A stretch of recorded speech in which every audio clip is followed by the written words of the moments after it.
Building credit on Capital One Platinum is very easy. Today I'm gonna show you how to do it. Always pay your bill on time. The most important factor that makes up your FICO score is your payment history.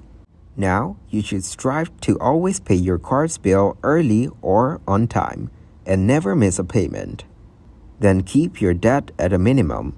The second most important factor that makes up your FICO score is how much you owe with your credit limits, known as your credit utilization.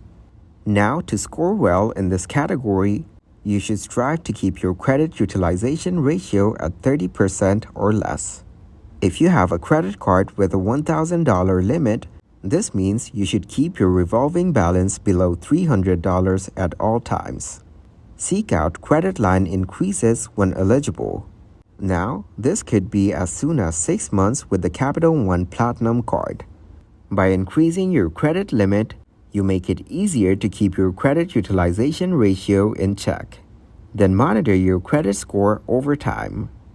And you can use the Capital One CreditWise program to monitor your credit score and progress over time. If there's a problem with your credit that causes your credit score to drop, this tool will let you know right away.